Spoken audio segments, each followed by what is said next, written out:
دیو رہنما ہمارے علماء ہو کبھی درپیش جو کوئی مسئلہ پوچھ لیں حاضر ہوں ہم ان کی بارگاہ۔ الحمدللہ رب العالمین والصلاة والسلام علی سید المرسلین اما بعد فاعوذ باللہ من الشیطان الرجیم بسم اللہ الرحمن الرحیم الصلاة والسلام علیکہ یا رسول اللہ وعلی آلکہ واصحابکہ یا حبیب اللہ الصلاة والسلام علیکہ یا نبی اللہ وعلی آلکہ واصحابکہ یا نور اللہ۔ مدنی چینل کے ناظرین، پروگرام دارالافتاء اہل سنت میں آپ کو مرحبا کہتے ہیں۔ ہمارے مہمان مفتی محمد جمیل طاری صاحب ہیں، ان کو بھی خوش آمدید کہتے ہیں۔ جزاکم اللہ خیر۔ کیسے مزاج گرامی؟ الحمدللہ علی کل حال۔ ماشاءاللہ۔ ابتداً درود پاک کی فضیلت ہمارے پیارے رسول صلی اللہ علیہ وآلہ وسلم کا فرمان عظمت عالی شان ہے، زینوا مجالسکم بالصلاۃ علیہ فإن صلاتکم علیہ نور لکم یوم القیامہ۔ اپنی مجلسیں مجھ پر درود پڑھ کر آراستہ کرو، خوبصورت بنا لو کہ تمہارا مجھ پر درود پڑھنا قیامت کے دن تمہارے لیے نور ہوگا۔ صلو علی الحبیب صلی اللہ تعالی علی محمد صلی اللہ علیہ وآلہ وسلم۔ بڑھتے ہیں ہمارے ویڈیو سوالات کی طرف۔ میرا نام محمد عدنان اتاری ہے۔ مفتی صاحب کی خدمت میں سوال عرض ہے کہ امام صاحب نماز مغرب کی جماعت کروا رہے تھے، تیسری رکعت کو دوسری رکعت گمان کیا، تشہد پڑھنے کے بعد کھڑے ہو گئے، پھر بعد میں مقتدیوں میں سے کسی نے لقمہ دیا اور امام صاحب واپس آ گئے، تو کیا اب جب واپس آئے تیسری رکعت میں سجدہ سہو کریں گے یا ایسے ہی سلام پھیر کے نماز مکمل کر لیں گے؟ اس حوالے سے ہماری رہنمائی فرما دیجیے۔ جی بسم اللہ الرحمن الرحیم۔ اب غالباً مغرب کی نماز کے بارے میں یہ سوال کر رہے ہیں کہ 3 رکعت والی نماز ہے اور امام صاحب 2 رکعتیں باقاعدہ ادا کر چکے تھے اور تیسری رکعت میں التحیات میں بیٹھ گئے، اور تیسری رکعت کو وہ یہ سمجھے کہ ابھی دوسری رکعت کے قاعدے میں بیٹھیں اور وہ اپنے آپ کو تیسری رکعت کے لیے کھڑا کر دیتے ہیں، حالانکہ وہ تیسری رکعت ادا کر چکے تھے اور قاعدہ اخیرہ میں بیٹھے ہوئے تھے۔ تو اس موقع پر جو مقتدی حضرات ہیں انہوں نے امام صاحب کو جو لقمہ دیا وہ لقمہ بالکل پرفیکٹ ہے، برمحل ہے۔ امام صاحب کو جو لقمہ دیا گیا تو امام صاحب لقمہ لیتے ہوئے واپسی بیٹھ جائیں، یا جو اپنے حساب سے وہ کھڑے ہو گئے تھے تیسری رکعت پڑھنے کے لیے، دراصل وہ تیسری نہیں بلکہ چوتھی رکعت بن رہی تھی اور امام صاحب کے لیے 3 ہی رکعت پڑھنا فرض تھیں، چوتھی پڑھنا ان کے لیے جائز نہیں ہے۔ جب مغرب 3 ہی رکعت پر مشتمل ہے تو ان کا واپسی آنے کے بعد پھر انہیں سجدہ سہو کرنا ہوگا۔ التحیات پڑھ چکے ہیں، اب انہیں دوبارہ التحیات پڑھنے کی حاجت نہیں ہے، یہ بیٹھیں، بیٹھنے کے بعد دائیں طرف ایک طرف سلام پھیریں اور 2 سجدے کریں، یعنی سجدہ سہو کریں، اور سجدہ سہو کرنے کے بعد پھر دوبارہ التحیات پڑھی جاتی ہے، درود ابراہیم پڑھا جاتا ہے، دعا پڑھی جاتی ہے، نماز کو کمپلیٹ کر سکتے ہیں۔ ایسے موقع پر اگر امام صاحب سجدہ سہو نہیں کریں تو ان کا سجدہ سہو نہ کرنے سے ایک واجب چھٹ گیا۔ واجب یہ تھا کہ قاعدہ اخیرہ میں بلا تاخیر سلام پھیرنا تھا، یہ کھڑے ہو گئے تو اس کھڑے ہونے کی وجہ سے سلام پھیرنے کے عمل میں تاخیر ہوئی، اس تاخیر کی وجہ سے سجدہ سہو لازم ہوتا ہے، اور یہ وہ موقع ہے جس موقع پہ مقتدی امام کو لقمہ دے سکتے ہیں۔ گویا امام ایک قاعدہ اخیرہ چھوڑ کر، اب یہ قاعدہ اخیرہ اگرچہ کر لیا ہے، اب سلام پھیرنے کا موقع تھا لیکن امام صاحب کھڑے ہو رہے ہیں، تو یہ موقع وہ ہے جس میں امام صاحب سے غلطی ایسی ہو رہی ہے جس میں شریعت خود امام کو حکم دیتی ہے واپسی آ جائیں۔ صحیح۔ تو جب شریعت امام کو حکم دے رہی ہے واپسی آ جائیں اور مقتدی بھی اسی حوالے سے لقمہ دے رہے ہوں تو ان کا لقمہ دینا بھی جائز ہوتا ہے، اپنے محل میں، جگہ میں، اپنے محل میں ہے۔ اور یہ بھی ہو سکتا ہے کہ امام بیٹھے ہی نہیں، قاعدہ ہی نہیں کرے، تو پھر تو اس میں کیا ہے؟ ہاں، ایسا بھی ممکن ہے کہ امام صاحب تیسری رکعت میں اب ان کو بیٹھنا تھا، وہ بیٹھے بغیر ہی کھڑے ہو گئے اور وہ یہ سمجھ رہے ہیں کہ مجھے اب جو بھی رکعت پڑھنی ہے، حالانکہ وہ 3 رکعت مغرب کی ہیں اور وہ 3 پوری کر چکے ہیں، ان پہ قاعدہ اخیرہ لازم تھا، اور قاعدہ اخیرہ میں بیٹھے بغیر اگر امام صاحب کھڑے ہو گئے تب بھی امام کو حکم ہے واپسی آ جائیں۔ اب اس موقع پہ امام کو کھڑے ہونے کے بعد مقتدیوں نے لقمہ دیا بٹھانے کے لیے تیسری رکعت میں قاعدہ اخیرہ میں، تو امام کا لقمہ لینا بھی جائز، ٹھیک ہے۔ امام صاحب نے چونکہ قاعدہ اخیرہ نہیں کیا اب انہیں پہلے قاعدہ اخیرہ کرنا ہوگا، کرنا ہو. قاعدہ اخیرہ کریں، التحیات عبدہ و رسولہ تک پڑھیں، اس کے بعد پھر سجدہ سہو کرنا ہوگا، کیونکہ قاعدہ اخیرہ یہ فرض ہے، اور امام صاحب سجدے سے ڈائریکٹ قیام کی طرف چلے گئے، ٹھیک ہے، تو قاعدہ اخیرہ کی ادائیگی میں تاخیر ہو گئی. اچھا اس میں بھی کوئی ہے کہ کتنی لمٹ یہ کھڑے ہوئے، مطلب یہ بالکل کھڑے ہونے کے قریب ہیں، بیٹھنے کے قریب ہیں، اس میں بھی کوئی فرق بیان کیا گیا؟ ہاں، علماء نے اس میں کچھ تفصیل بیان کی ہے. جیسے بعض اوقات انسان التحیات میں بیٹھنے کا موقع ہے اور وہ سجدے سے اس انداز سے اٹھان لیتا ہے کہ اب اس نے کھڑا ہونا ہے، یعنی اب بالکل کھڑے ہونے والی پوزیشن کی طرف جانے کے لیے اس نے بھی گھٹنے زمین سے اٹھائے ہیں کہ یاد آ گیا، تو اس صورت میں بیٹھ جائے، سجدہ سہو کی حاجت نہیں ہے. اچھا کبھی ایسا ہوتا ہے کہ آدمی نہ کھڑا ہے نہ بیٹھا ہے، اس پوزیشن میں بھی اس کو یاد آ جاتا ہے، یعنی اس نے اپنے آپ کو اب قیام کی طرف لے جانے لگا اور گھٹنوں نے زمین کو چھوڑ دیا ہے. اب گھٹنوں کے ساتھ ساتھ جو آدمی کا جسم ہے وہ بھی اب اوپر کی طرف اٹھتا چلا جا رہا ہے، لیکن گھٹنوں میں ابھی خم باقی ہے، ٹھیک، جس کو ہم سمجھانے کے لیے کہیں گے ابھی آدمی گویا کرسی والے انداز میں ہے، ابھی پورا کھڑا نہیں، ابھی پورا کھڑا نہیں، کمر سیدھی نہیں ہے، کمر پوری سیدھی نہیں، بلکہ اس میں اعتبار ٹانگوں کا ہے، یہ گھٹنے یہاں پہ ابھی فولڈنگ سسٹم، ابھی فولڈنگ والی حالت میں، تو اس حالت میں ابھی یہ بندہ بیٹھنے ہی کے قریب شمار ہوتا ہے، اس کو قیام کی حالت میں شمار نہیں کیا جاتا. تو اس لیے یاد آتے ہی فوراً یہ قاعدے میں بیٹھ جائیں، اس صورت میں سجدہ سہو لازم نہیں. اور اگر ایسی کنڈیشن ہو گئی کہ گھٹنوں کا خم ختم ہو گیا اور مکمل پاؤں جس طرح کھڑے ہونے والے کے سیدھے ہو جاتے ہیں اس طرح اس کے سیدھے ہو چکے ہیں، اب یہ کمر بھلے سیدھی ہوئی ہو یا کمر میں خم ہلکا سا باقی ہو، یہ کنڈیشن قیام کی قریب شمار کی جاتی ہے. صحیح. تو اب اس صورت میں بھی اگر یاد آ جاتا ہے ان کو واپسی آنا ہوگا. واپسی آنے کے بعد چونکہ قاعدہ اخیرہ میں اب ہو گئی تاخیر، تو اس تاخیر کی وجہ سے انہیں سجدہ سہو کرنا ہوگا. اچھا سورہ فاتحہ بھی پڑھ لیں، بھلے کوئی بھی سورت ہو، لیکن جب بھی یاد آ گئے تو ان کو آنا ہے، واپسی آنا ہے، واپسی ان کو آنا ہے. اگلی رکعت کے سجدہ کرنے سے پہلے بھی یاد آ گیا تو واپسی آنا ہے، التحیات پڑھنی ہے، سجدہ سہو کرنا ہے، نماز درست ہو جائے گی. جی ٹھیک ہے، مزید سوالات لیتے ہیں اور کچھ ایس ایم ایس بھی ہیں، ان کو بھی. میرا سوال سے ہے کہ چارپائی کے پاؤں والی سائڈ پہ دوسری چارپائی ڈال سکتے ہیں سونے کے لیے؟ ایک طرف کسی کے پاؤں ہیں، آگے دوسری چارپائی، کوئی شرعی مسئلہ ہے اس میں؟ شرعی حوالے سے تو اس میں کوئی مذائقہ نہیں ہے کہ چارپائی کا ایک سرہانے والا حصہ ہوتا ہے اور ایک پائنتی والا حصہ ہوتا ہے، تو اب اس پائنتی والے حصے کی طرف کسی دوسری چارپائی کا سرہانہ ہو جائے، شاید ان کا یہ ذہن میں آ رہا ہے.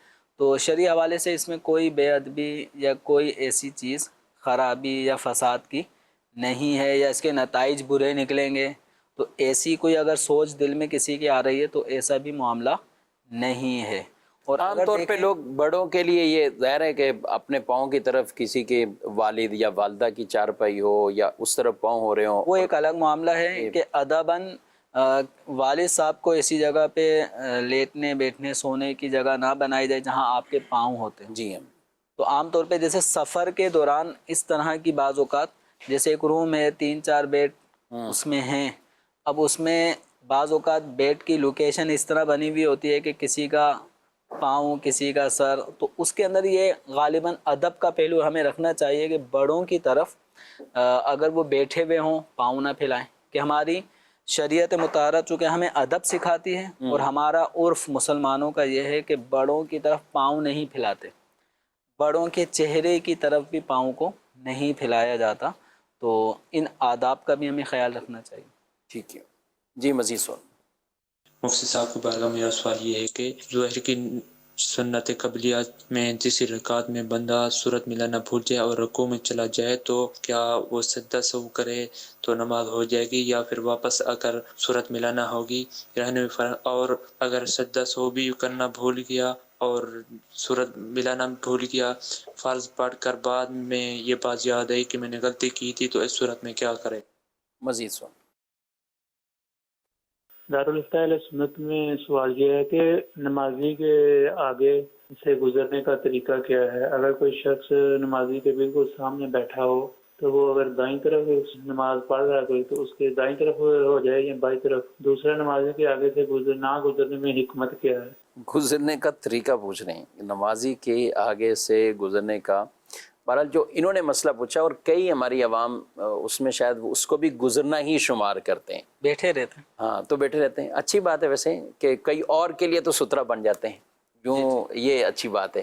میں تو مشورہ دیتا ہوں نماز کے بعد اگر آپ کو کوئی ایسا کام بھی نہیں ہے، کوئی جلدی والا، اور آپ کے پیچھے کوئی نماز پڑھ رہا ہے تو آپ بیٹھے ہی رہیں، تاکہ دیگر بھی تو گزر رہے ہیں تو آپ تھوڑا سا 2 منٹ کے لیے سترا بن جائیں۔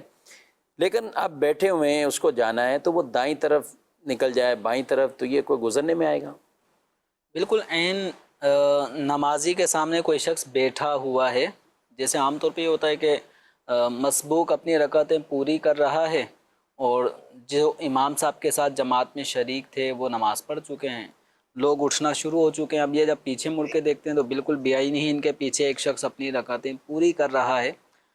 تو اس صورت میں نمازی کے سامنے بیٹھا ہوا شخص اب اگر یہ نمازی کے سامنے سے اٹھ کر دائیں جانب کو مڑ کر اپنے راستے کی طرف نکل جاتا ہے یا بائیں جانب کو ہو کر پھر وہ اٹھ کر چلا جاتا ہے، تو اس کو نمازی کے سامنے سے گزرنا نہیں کہیں گے۔ یہ نمازی کے سامنے آلریڈی بیٹھا ہوا ہی تھا یا اپنی پرسنل نماز پڑھ رہا تھا۔ عام طور پہ سنتیں جب لوگ پڑھتے ہیں تو اس میں بھی منتشر ہو جاتے ہیں، متفرق ہو کے سنتیں پڑھی جا رہی ہوتی ہیں عام طور پہ مساجد میں، تو اس میں بھی ایسا ہو جاتا ہے کہ اگلی صفوں میں بیٹھا ہوا شخص نماز سے فارغ ہو چکا ہے اور پیچھے صف والا اپنی نماز ادا کر رہا ہے، تو اگلی صف میں نماز پڑھنے والا شخص وہ دائیں یا بائیں کسی بھی جانب کو ہو کر اٹھ سکتا ہے، نکل سکتا ہے۔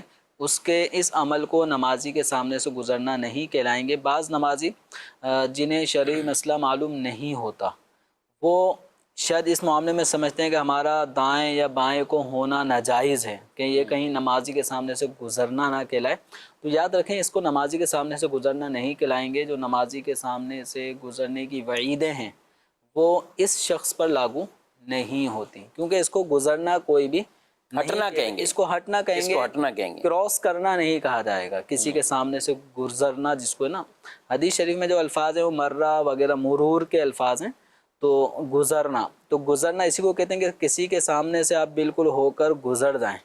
تو یہ عمل نمازی کے سامنے سے اگر کوئی کرے گا موضع سجود میں تو اس کا یہ عمل ناجائز ہے، اور نمازی کے سامنے بیٹھا ہوا شخص وہ نماز تسبیح پڑھنے کے بعد اگر دائیں بائیں اگر ہو کر اٹھ جاتا ہے تو اس کو اٹھنا جائز ہے، اس کو گزرنا نہیں کہتے۔ حکمت کیا ہے؟ کوئی حکمت اس کے حوالے سے؟ احادیث کریمہ میں اس سے ممانعت فرمائی گئی ہے۔ اب اس میں ایک جو علماء کے کلام سے واضح ہے وہ اس طرح کی کہ جب بندہ اللہ تبارک و تعالیٰ کے حضور نماز پڑھ رہا ہوتا ہے تو رحمت الہی بندے کی طرف متوجہ ہو جاتی، اور بندہ بھی اللہ تبارک و تعالیٰ کی طرف لو لگا کر ذکر و اذکار جو نماز میں پڑھے جاتے ہیں وہ کر رہا ہوتا ہے۔ اس دوران اگر کوئی شخص بیچ میں سے گزر جاتا ہے تو یہ نمازی کی ایک توجہ بھی بٹنے کا سبب بنتا ہے، اور پھر یہ ایک عام مثال ہے کہ اگر میں اور آپ دونوں اگر بیٹھے آپس میں گفتگو کر رہے ہوں تو تیسرے شخص کو اگر ہمارے قریب سے گزرنا ہے تو یا تو وہ میرے پیچھے سے گزر جائے یا آپ کے پیچھے سے گزر جائے۔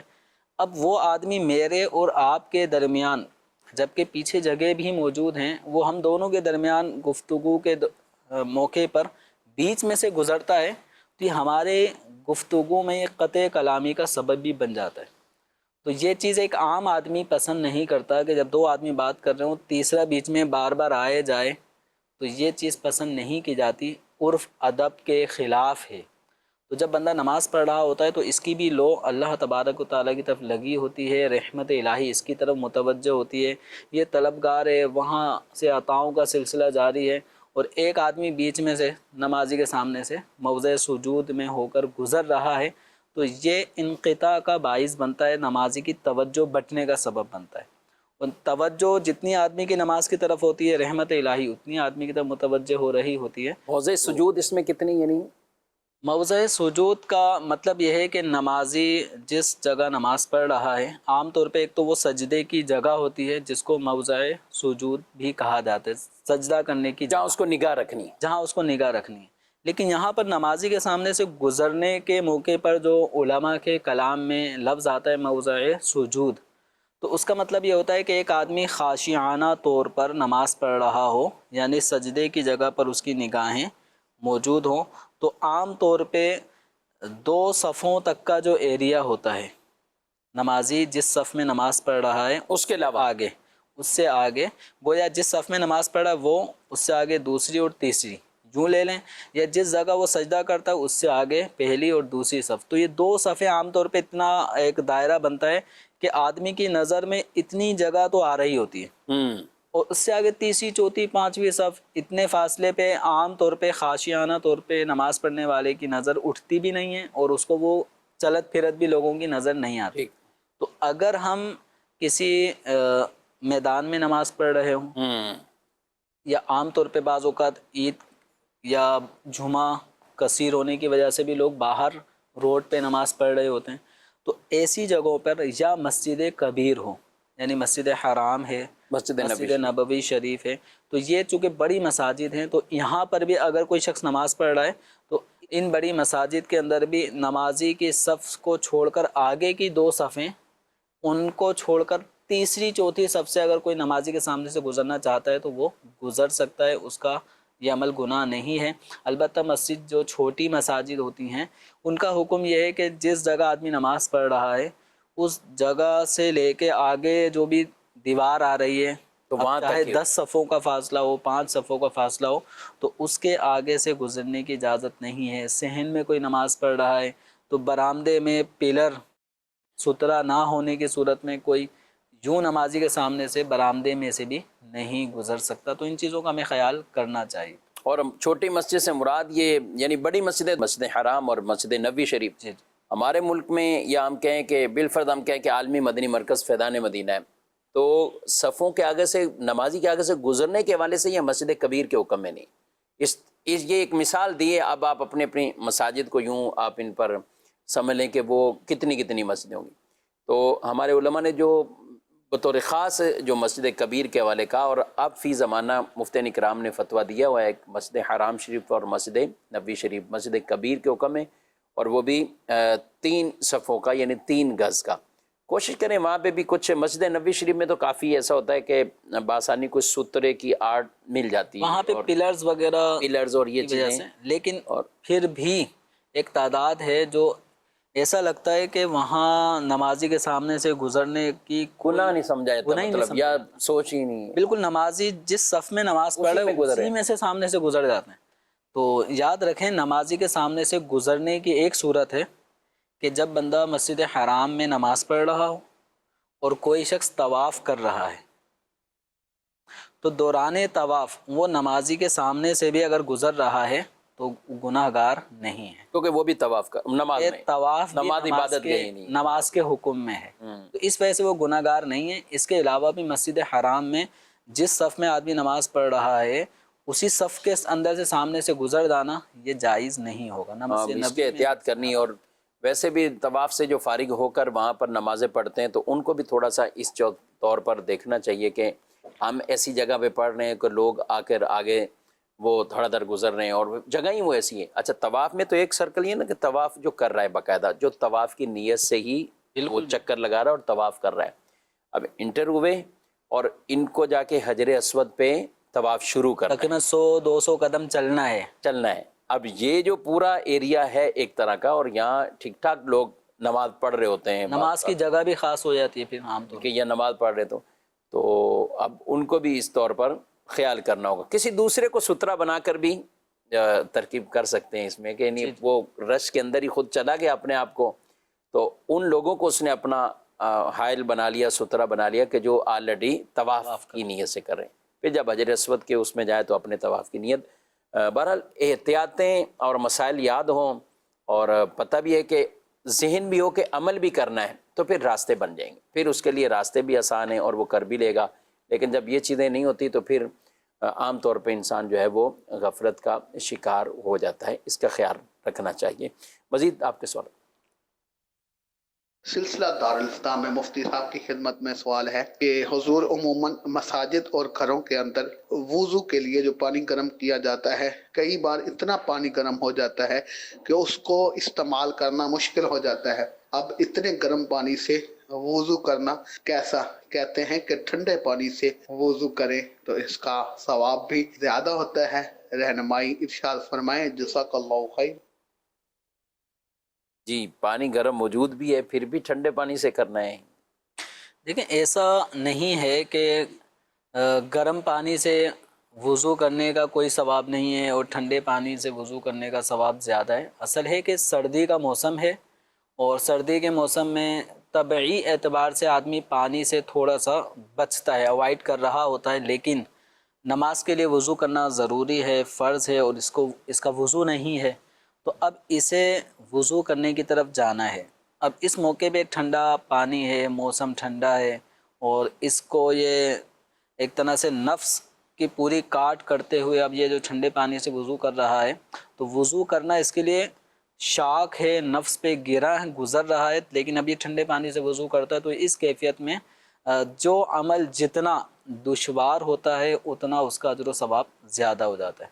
تو اس اعتبار سے ٹھنڈے پانی یعنی سردی کا موسم، اس اعتبار سے تو اس کی فضیلت زیادہ ہے بمقابل ایک یہ ہے کہ گرم پانی بھی آپ کو میسر ہے، ٹھنڈا پانی بھی میسر ہے، تو پھر اس صورت میں آدمی کو ان چیزوں کی طرف بھی نظر رکھنی چاہیے کہ طبیعت کے حوالے سے اس کے موافق صورت کون سی ہے۔ جب گرم پانی موجود ہے، وضو آرام سے ہو جائے گا، بیمار ہونے کا بھی اندیشہ نہیں ہے، تو پھر اس کو گرم پانی سے وضو کر لینا چاہیے، اور طبیعت کے موافق بھی یہی ہے۔ اور اگر ٹھنڈے پانی سے وضو کرنے میں دشواری میں آ جائے گا، اگلی نماز میں نزلہ، زکام، بخار یہ معاملہ شروع ہو جائیں گے، تو پھر احتیاط اسی میں تھی کہ گرم پانی سے وضو کر لیا جاتا۔ اور نہ ہو گرم پانی تو اس حدیث کو تو یاد رکھیں کہ جب وضو کرنا مشکل ہو اور پھر بھی آدمی کرتا ہے تو اسے دگنا ثواب ہے، یعنی مشقت ہے، اب اس وقت کسی کیفیت یہ ہے تو انشاءاللہ اس پر وہ دگنا ثواب ملے گا۔ ایک ہمارے بھائی کا سوال تھا، سنتوں کی تیسری رکعت میں سورت نہیں ملائی تو اب اس صورت کے اندر رکوع میں چلے گئے اور سجدہ صاحب بھی نہیں کیا، نماز دوبارہ پڑھنی ہوئی؟ سورہ فاتحہ کے بعد سورت کا ملانا یہ واجب ہے، اور سجدہ سہو اس صورت میں لازم ہوگا کہ اولاً تو انہیں یہ یاد کب آیا کہ میری صورت چھٹ گئی ہے۔ اگر اس رکعت یعنی تیسری رکعت کے اندر چھوٹا ہے، سورہ فاتحہ کے بعد سورت کا ملانے کا عمل رہ گیا، تو رکوع میں بھی اگر یاد آیا تو واپسی یہ قیام کی طرف آئیں اور جو صورت رہ گئی ہے اس صورت کو پڑھیں، پھر رکوع دوبارہ سے کریں۔ سجدے میں جانے سے پہلے بھی یاد آ جائے تب بھی واپسی قیام کی حالت میں آئیں اور جو صورت رہ گئی ہے اس صورت کو پڑھیں، پھر اس کے بعد سجدہ کر کے آخر میں سجدہ سہو کرنا ہوگا۔ لیکن اگر سجدے میں ہی چلے گئے، اب یاد آتا ہے کہ میں نے صورت نہیں ملائی تھی، تو اب جو ان کی چوتھی رکعت ہے، سنت موقدہ ہو یا غیر موقدہ ہو، اس میں تو آلریڈی سورہ فاتحہ پڑھنا بھی واجب ہے اور صورت کا ملانا بھی واجب ہے، تو تیسری رکعت میں جو صورت ملانے کا عمل تھا وہ رہ گیا، وہ واجب ان کا بھولے سے چھٹ گیا ہے، تو اب سجدہ سہو کر لینے سے نماز ان کی درست ہو جائے گی۔ اور سجدہ سہو اگر کسی نے نہیں کیا تو سجدہ سہو چونکہ واجب ہوتا ہے تو اس واجب کی ادائیگی نہ کرنے کی وجہ سے وہ نماز ناقص رہ جاتی ہے، اس نماز کو پھر دوبارہ سے اس کا اعادہ کرنا واجب ہوتا ہے۔ مزید کچھ سوالات کی طرف جو ہے وہ بڑھتے ہیں۔ یہ کہہ رہے ہیں کہ جو یہ کھاد وغیرہ یا کچھ ایسی چیزیں جو پودوں کے اندر کچھ چیزیں ڈالی جاتی ہیں تو اس میں نجاست یا گوبر وغیرہ بھی بعض اوقات اس طرح کی، تو اس میں کوئی مسئلہ ہے، کوئی مذائقہ ہے؟ مسئلہ اس اعتبار سے تو ہے کہ چونکہ جو گوبر ہے، جو کھاد بنتی ہی عام طور پہ اسی کے ذریعے سے، تو یہ ناپاک ہے۔ اب جب تک یہ کھاد، یہ گوبر مٹی کے اندر رہ کر مٹی نہ ہو جائے اس وقت تک یہ چونکہ ناپاکی کا حکم ہوگا۔ اور اس میں جو عام طور پہ گملے ہوتے ہیں ہمارے گھروں میں، تو میں اس طرف توجہ دلانا چاہوں گا کہ گھروں میں ہم کچھ تر و تازگی کے لیے، خوشبو کے لیے ہم پودے وغیرہ کی آری کا اہتمام کرتے ہیں اور اس میں عام طور پہ کھاد بھی کچھ نہ کچھ مکس کرواتے ہیں۔ تو اب اس کے اندر جب پانی ڈالا جا رہا ہوتا ہے تو پانی ڈالنے کی صورت میں گملے کے نیچے کی طرف جو نا پیندا، اس میں کہیں کہیں بعض گملوں میں وہ کچھ ہول باریک سا ہوتا ہے، تو جو گملوں میں پانی ڈالا جائے گا تو وہ گملے کی مٹی اس پانی کو چوسنے کے بعد جب اوور لوڈ ہو جاتا ہے تو وہ پانی گملے کے نیچے پیندے سے نکل کر فرش پہ بہنا شروع ہو جاتا ہے۔ تو اگر گملے میں کھاد ڈالی گئی ہے اور وہ کھاد نظر بھی آ رہی ہے تو اس میں ڈالا جانے والا پانی وہ ناپاک ہو گیا۔ گملے سے نکلنے کے بعد جو وہ بہہ رہا ہے، کسی بھی جانب جا رہا ہے، تو وہ اس جگہ کو اور اس چیزوں کو جس سے وہ ٹچ ہو رہا ہے ناپاک کر رہا ہے۔ ٹھیک ہے، لیکن نارمل جیسے عام طور پہ گھاس اگانے کے لیے یا کچھ اس طرح کے کہ جہاں بھی کیاری ہے وہاں ڈالتے ہیں اور وہ اسی سے اگتی ہے، اور وہاں کوئی وہ جگہ نہیں ہے بطور خاص کوئی نماز کے لیے یا اس طرح میں ڈالنے میں تو مسئلہ نہیں، ڈالنے میں تو یوں اگانا ہے یا پودے وغیرہ اگانے کے لیے، درخت اگانے کے لیے کھاد کے ڈالنے میں شرعاً کوئی گناہ کا کام نہیں ہے۔ تو باقی ہے کہ جو احتیاطی تدابیر ہیں، جو کسان حضرات ہیں، اگر کھاد ڈالی ہے، ان کے پاؤں اگر کھاد سے لگ جاتے ہیں اور تر ہیں، نجاست سے ان کے پاؤں آلودہ ہو جاتے ہیں، تو انہیں بھی نماز پڑھنے کے حوالے سے ان ساری چیزوں کا اہتمام کرنا ہوگا کہ اپنے پاؤں کو، اپنے ہاتھ کو صاف ستھرا کر لیں، پاک صاف کر لیں۔ ایک سوال یہ ہے کہ ایک بہن نے پوچھا ہے کہ میں پردہ کرتی ہوں اور اب مجھے سب کہتے ہیں کہ چہرے کی ضرورت نہیں ہے، چہرہ آپ کھول کے رکھیں، اس سے کوئی گناہ بھی نہیں ملتا، تو کیا ایسا ہی ہے؟ ایک عورت کو اجنبی مرد کے سامنے جب اس کا آنا جانا ہو تو اس وقت حالات اور جو انداز رہن سہن کا ہے، اس میں عورت کے لیے چہرے کا چھپانا، یہ علماء نے اس کے وجوب کا فتویٰ دیا ہے۔ تو عورت کو اجنبی آدمی کے سامنے اپنے چہرے کا چھپانا واجب ہے۔ باقی رہا یہ کہنا کہ چہرہ چھپانے کی ضرورت نہیں ہے، دل کا پردہ ہوتا ہے، تو ایسا نہیں ہے۔ پردہ آنکھوں کو نیچے رکھ کر بھی کیا جاتا ہے، اور جو اعضاء چھپانے والے ہیں ان کو چھپا کر بھی پردہ کیا جاتا ہے۔ نیچی نگاہیں رکھ کر ہم کسی کے سطر کی طرف نظر نہ کریں۔ ہمیں قرآنی حکم ہے، مومنین کو حکم دو کہ وہ اپنی نگاہوں کو نیچا رکھیں، عورتوں کو بھی حکم دو کہ وہ اپنی نگاہوں کو کچھ نیچا رکھیں۔ ایک تو ہمیں دیکھنے والے کو چاہیے کہ ہم کسی کے سطر یا ایسے عضو کہ جس کو دیکھنا جائز نہ ہو اس کی طرف نظر نہ کریں، لیکن اگلے شخص کو بھی چاہیے کہ اپنے آپ کو بھی لوگوں کی نظر میں اس انداز میں پیش نہ کرے کہ کوئی گناہ کا ارتکاب بذریعہ نظر کر سکے۔ تو بد نگاہی میں سر فہرست اگر دیکھا جائے تو چہرہ ایک ایسی چیز ہے کہ جس کے ذریعے سے نگاہ جب کسی کے چہرے پہ اٹھے گی تو اب نگاہ ڈالنے والے کی نیت کیا ہے کیا نہیں ہے یہ تو اللہ ہی جانتا ہے، لیکن جو عورت ہے اس کو چاہیے کہ اپنے آپ کو اجنبی مردوں کے سامنے جب آنے کا موقع ہو چہرہ چھپا لے تاکہ اس کے چہرے کو دیکھ کر کوئی بری نظر میں مبتلا نہ ہو۔ ٹھیک ہے، اور ہونا بھی چاہیے، اس طرح کے معاملات رکھنے چاہیے۔ اگر وضو ہے تو اس کے بعد کوئی بالوں پر کلر لگایا اور کلر لگا کر پھر نماز پڑھ لی، مسئلہ ہے کیا وہ وضو ہے باوضو؟ چلے اس کو مہندی سے تعبیر بھی کرنے، بعض اوقات وضو کر لیا اور مہندی لگا لی ہے، اب سر پر مہندی لگائی یا داڑھی پہ لگائی اور نماز کا ٹائم ہے، یعنی کلر لگے لگے نماز پڑھ رہے ہیں۔ جی کلر لگے اب دیکھیں نماز پڑھنے والے کو چاہیے کہ ایسی حیت میں نماز نہ پڑھے، ادب کے خلاف ہے کہ جو حیت جو گیٹ اپ ایسا ہو کہ جس گیٹ اپ کے ساتھ ہم یعنی مہذب لوگوں کے سامنے جاتے ہوئے شرمائیں، تو ایسے گیٹ اپ کے ساتھ نماز پڑھنے سے آدمی کو اجتناب کرنا چاہیے۔ اب سر میں مہندی لگی ہوئی ہے، داڑھی یا سر میں کلر لگایا ہوا ہے، اب اس وقت جو آدمی کی کنڈیشن ہوتی ہے تو نارمل اس طرح کی کنڈیشن میں آدمی لوگوں کے سامنے، مہذب لوگوں کے سامنے اٹھنا بیٹھنا آنا جانا پسند نہیں کرتا۔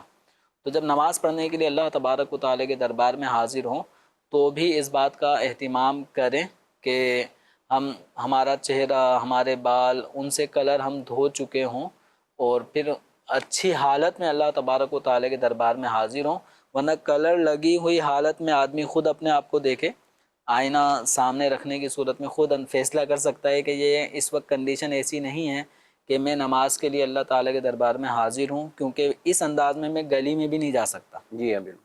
ٹھیک ہے، دوستوں کے سامنے بھی جاتے ہوئے تھوڑا آدمی کتراتا ہے، تو چونکہ کلر لگنے سے داڑھی کے بالوں کا چونکہ وہ اکٹھے ہو جاتے ہیں تو عجیب سا فیس لگتا ہے. تو اس طرح آدمی کو نماز میں بھی اس چیز کا خیال رکھنا ہے. لیکن پھر بھی کوئی نماز پڑھ لیتا ہے تو نماز پڑھنا جائز ہے، نماز ہو جاتی ہے. یعنی وضو جب کیا ہوا اس نے اور نماز پڑھنا، اس سے وضو ٹوٹتا بھی نہیں ہے، صحیح، وضو بھی اپنی جگہ برقرار ہے. بلکہ اگر کسی نے کلر لگانے کے بعد وضو کیا تو بھی کوئی بالوں میں ایسا نہیں ہوتا کہ وہ کلر بالوں کے اندر جرم بن کے چپک جاتا ہو، ایسا بھی نہیں ہے. تو بالوں میں کلر لگانے کے بعد دھو لینے کے بعد، یعنی آپ نے وضو کر لیا وہ دھل گیا تو بھی وضو ہو جاتا ہے، نماز ہو جاتی ہے. وضو کے بعد کلر لگایا اور اسی کلر لگے ہوئے حالت میں آپ نے نماز پڑھی تب بھی نماز ہو جاتی ہے. ایک وہ ادب کا پہلو آپ کو عرض کیا ہے. جی ناظرین کرام، ہمارے پروگرام کا وقت اپنے اختتام کو پہنچا ہے، آپ سے اجازت چاہتے ہیں. یہ ہمارے لوگ ہادیو رہنما ہمارے علماء، ہو کبھی درپیش جو کوئی مسئلہ، پوچھ لیں حاضر ہوں ہم ان کی بارگاہ.